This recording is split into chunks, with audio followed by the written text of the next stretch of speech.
एकदा त्याने लात मारून गडी बाद करण्याचा प्रयत्न पाहूया काय करतो ते.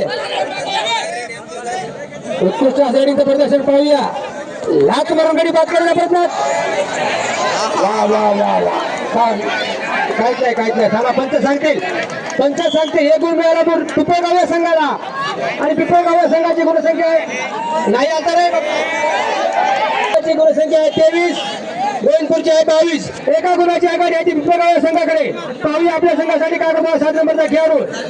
डाव्या कॉर्नरला सुपर टायगर आणायचे त्यांच्यासाठी गडी जर पकडला त्यांना 2 गुण मिळतील. पाहूया 7 नंबरचा खेळाडू पिंपळगावचा चढाई करतो गोविंदपूरच्या ग्राउंडवर आणि खाली हाताने त्यांची एंट्री वापस.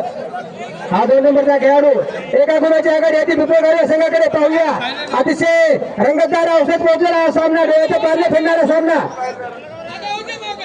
सुंदर असं इनिंगचं प्रदर्शन. नंबर 2चा हा खेळाडू पाहूया काय करतो आपल्या संघासाठी ते. उजव्या कॉर्नरला लात मारून गडी बाद करण्याचा प्रयत्न अपयशी. वापस त्यांची एंट्री. मुरलीचा पुन्हा खेळाडू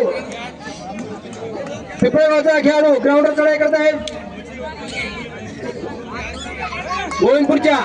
पाहूया उजव्या कॉर्नरकडून डाव्या कॉर्नरकडे लात मारून गडी बाद करण्याचा प्रयत्न यश आलेला नाही. एका गुणाची आघाडी आहे ती पिंपळगाव या संघाकडे. 1.5 मिनिटाचा वेळ शिल्लक आहे. एका गुणाची आघाडी आहे ती पिंपळगाव या संघाकडे.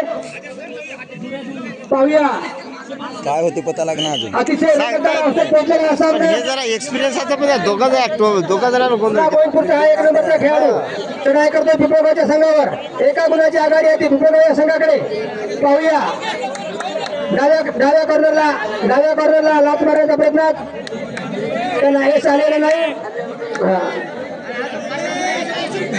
आता दूर आहे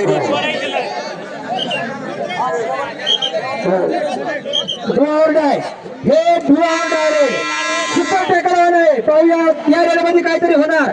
सामन्याचा निकाल लागणारी रेड आहे. एका गुणाची आघाडी आहे ती पिंपळगाव या संघाकडे आणि पिंपळगावचा खेळाडू पुन्हा एकदा संघ एका गुणाने पुढे आलेला आहे. एका गुणाने पुढे गेला गोविंदपूरचा संघ. सुपर रेड डुआउट रेड गोविंदपूरची सुद्धा डुआउट आहे. एका गुणाची आघाडी आहे ते. अरे अरे अरे अरे अरे हा 1 गुण पुरा मिळाला गोविंदपूर या संघाला.